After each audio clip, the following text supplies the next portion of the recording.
Diet, পুরুষত্ব আর মানসিক স্বাস্থ্য শুনতে আলাদা মনে হলেও ইন্টারনেটের স্বাস্থ্য বিষয়ক আলোচনায় এগুলো মাঝে মাঝে এক বিন্দুতে মিলে যায়।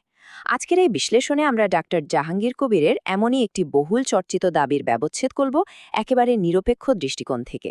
আমরা ধাপে ধাপে দেখব কিভাবে তিনি দৈনন্দিন খাদ্যাভ্যাসকে সরাসরি পুরুষত্ব এবং মানসিক স্বাস্থ্যের সাথে জুড়ে দিয়েছেন। চলুন আর কথা না বাড়িয়ে মূল প্রসঙ্গে প্রবেশ করা যাক। ঠিক আছে, চলুন এই কথাটার একটু গভীরে যাওয়া যাক। শুরুতেই কিন্তু একেবারে সোজা সাপটা একটা বড়সড় ধাক্কা দেয়া হয়েছে। দাবি করা হচ্ছে একজন পুরুষ তার পুরুষত্ব হারিয়ে ফেললে সে আক্ষরিক অর্থেই একটি জীবন্ত লাশ। একবার ভাবুন, ডায়েট বা খাদ্যাভ্যাসের মতো একটা সাধারণ আলোচনা, অথচ শুরুতেই আবেগের পারদ একেবারে চরমে। এই একটা বাক্যেই যেন স্পষ্ট করে দেয়া হলো যে এখানে শুধু স্বাস্থ্যের কথা হচ্ছে না, কথা হচ্ছে সরাসরি মানুষের অস্তিত্ব নিয়ে। তো এই দাবির প্রথম অধ্যায়টি হল প্রচলিত চিকিৎসা বনাম ডায়েটারি কোলেস্টেরল। এখানে আসলে প্রচলিত ব্যবস্থার সাথে একটা দারুণ বৈপরীত্য তৈরি করা হয়েছে। একদিকে বলা হচ্ছে সাধারণ চিকিৎসকরা রোগীদের ডিমের কুসুম বা কোলেস্টেরল জাতীয় খাবার এড়িয়ে চলতে বলেন, আর এই ব্যাপারটাকে দেখানো হয়েছে সমস্যার মূল কারণ হিসেবে। অন্যদিকে এর ঠিক উল্টো একটা সমাধান দেয়া হচ্ছে। বলা হচ্ছে প্রচুর পরিমাণে ডিমের কুসুম, ঘি এবং ভালো ফ্যাট বা তেল খাওয়ার কথা। মানে একেবারে শুরুতেই সাধারণ মেডিকেল উপদেশের বিপরীতে সম্পূর্ণ ভিন্ন একটা পথের নির্দেশনা আমরা এখানে দেখতে পাচ্ছি। এরপর চলে আসছে দ্বিতীয় অধ্যায়, চেইন রিঅ্যাকশন বা জৈবিক ধারাবাহিকতা। আর এই স্লাইডটি চমৎকারভাবে তুলে ধরছে আলোচকের সেই নির্দিষ্ট জৈবিক চেইন রিঅ্যাকশনের দাবিটি। এটা আসলে খুব সরল একটা পাইপলাইনের মতো। প্রথম ধাপে খাদ্যের মাধ্যমে শরীরে কোলেস্টেরল বা চর্বি প্রবেশ করছে। দাবি করা হচ্ছে এই কোলেস্টেরল থেকেই দ্বিতীয় ধাপে শরীরে ভিটামিন ডি তৈরি হয়, আর চূড়ান্ত ধাপে সেই ভিটামিন ডি থেকেই নাকি উৎপাদিত হচ্ছে টেস্টোস্টেরন হরমোন। অর্থাৎ সোজা কথায় খাবারের এই চর্বিকেই পুরুষত্বের হরমোন উৎপাদনের মূল জ্বালানি হিসেবে দাবি করা হচ্ছে। আর ঠিক এই জায়গাতেই আসলে ভয়টা কাজ করে। দাবি করা হচ্ছে প্রচলিত চিকিৎসকদের কথা শুনে যদি এই চর্বিগুলো এড়িয়ে চলা হয় তাহলে শরীরে ভিটামিন ডি এবং টেস্টোস্টেরন মারাত্মকভাবে কমে যাবে। আর এর ফল কি হবে? শরীর ধীরে ধীরে তার সমস্ত সজীবতা হারাবে, একেবারে দুর্বল হয়ে পড়বে, যাকে মূল সোর্সে বলা হয়েছে নিতাইয়া পুতায়া যাওয়া, মানে শারীরিক সক্ষমতার এক চরম অবক্ষয় ঘটবে। এখন এই শারীরিক অবনতির পর মানুষ স্বাভাবিকভাবে ওষুধের আশ্রয় নেয়, তাই না? কিন্তু এখানে বলা হচ্ছে প্রচলিত ফার্মাসিউটিক্যাল ওষুধগুলো এক্ষেত্রে একেবারে অসহায়।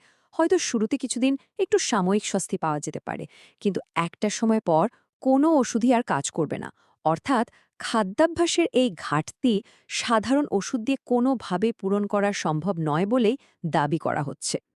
আর এখান থেকে শুরু হচ্ছে তৃতীয় অধ্যায়, মানসিক স্বাস্থ্যের অবক্ষয়।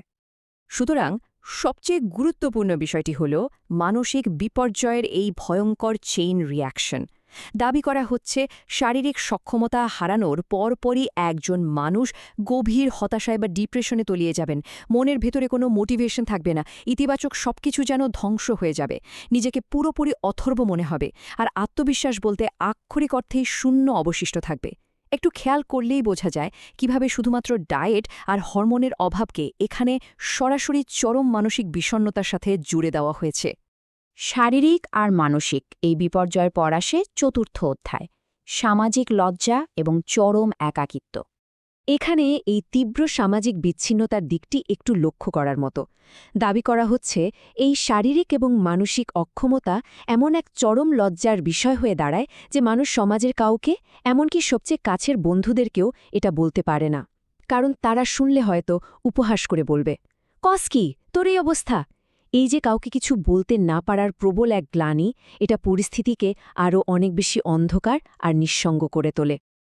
আর এই পুরো সমস্যার পর আমরা পৌঁছাচ্ছি পঞ্চম এবং শেষ অধ্যায়, প্রস্তাবিত সমাধান, জেকে লাইফস্টাইল। এখন এই স্লাইডের সবচেয়ে আকর্ষণীয় দিকটি হল এতক্ষণ ধরে শারীরিক ধ্বংস, হতাশা আর চিকিৎসা ব্যবস্থার ব্যর্থতার যে গল্পটা তৈরি করা হলো সেটা শেষমেশ কোথায় গিয়ে মিলল। সোর্সের একেবারে শেষে এসে জেকে লাইফস্টাইল লিমিটেডের নাম উল্লেখ করে তাদের ওষুধ মুক্ত সুস্থ জীবনের আইডিয়া প্রমোট করা হয়। অর্থাৎ পুরো আলোচনা জুড়ে হতাশার যে বিশাল একটা পাইপলাইন দাঁড় করানো হয়েছিল সেটা আসলে এই নির্দিষ্ট লাইফস্টাইল ব্র্যান্ডের সমাধানের দিকেই নির্দেশ করছিল। আমরা এই বিশ্লেষণের একদম শেষ পর্যায়ে চলে এসেছি। পুরো বিষয়টি দেখার পর একটা বেশ বড় প্রশ্ন কিন্তু থেকেই যায়। ইন্টারনেটে প্রতিদিন আমরা যে ডায়েটের উপদেশগুলো দেখি সেগুলো কি আসলেই শুধু পুষ্টিগুণের মধ্যে সীমাবদ্ধ আছে, নাকি আধুনিক মানসিক স্বাস্থ্য, মানুষের ভয় আর প্রথাগত পুরুষত্বের ধারণাকে এক করে এগুলোকে নতুন কোনো রূপ দেয়া হচ্ছে? ডিজিটাল যুগে আমাদের প্রতিদিনের স্বাস্থ্য বিষয়ক কন্টেন্টগুলো কিভাবে কাজ করছে তা নিয়ে নতুন করে ভাবার সময় হয়তো এখনই। এই ভাবনার জায়গাটা খোলা রেখে আজকের বিশ্লেষণ এখানেই শেষ করছি।